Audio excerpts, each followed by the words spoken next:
ഇത് മാസ് മോട്ടോഴ്സിൽ നിന്നാണ്. ഹോണ്ടയുടെ ട്വിസ്റ്റർ വണ്ടി സ്റ്റാർട്ടിങ് കംപ്ലൈൻ്റ് ആയിട്ട് വന്നിരുന്നതാണ്. അതിൻ്റെ ശരിക്കും പറഞ്ഞാൽ വയറിംഗ് ഗീറ്റാണ് കംപ്ലൈൻറ്റ് കേട്ടോ. അപ്പോൾ വയറിംഗ് ഗീറ്റ് നല്ല രീതിയിൽ ഒരുപാട് വയർ നമുക്ക് കട്ടായി പോയിട്ടുണ്ടായിരുന്നു. അപ്പോൾ തൽക്കാലം നമ്മളത് ഓൾറെഡി വയറിംഗ് ഗീറ്റ് കിട്ടലൊക്കെ വലിയ പ്രോബ്ലമാണ്. കാരണം ഞാൻ വണ്ടിയുടെ പാർട്സുകൾ ഓൾറെഡി അവൈലബിൾ അല്ല, ഒരുപാട് ഐറ്റംസ് ഷോർട്ടേജ് ഉണ്ട്.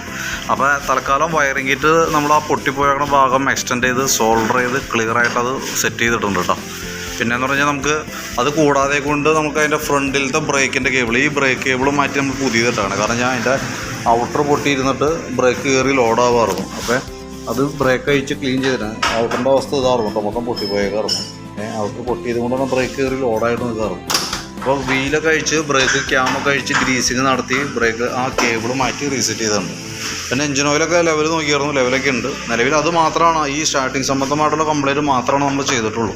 ഇതും ഇരിക്കുന്ന ബാറ്ററി എക്സൈഡിൻ്റെ ബാറ്ററിയാണ്. കാഴ്ചയിൽ പുതിയ ബാറ്ററി ആയിട്ടാണ് തോന്നുന്നത്, പക്ഷേ ഫുൾ ഡെഡാണ്. കാരണം ഞാൻ ഒട്ടും ചാർജ് ഇല്ലാണ്ട് ഫുൾ ചാർജ് ഇറങ്ങി പോയേക്കാം. കുറച്ച് നേരം ചാർജിൽ ഇട്ട് നോക്കിയിരുന്നു, പക്ഷേ നമുക്കതൊരു കറക്റ്റ് കയറി വരാത്തൊരു സിറ്റുവേഷൻ. ബാറ്ററി കടയിൽ കൊടുത്തിട്ട് തന്നെ നമുക്കത് ചാർജ് ചെയ്ത് എടുക്കേണ്ടി വരും.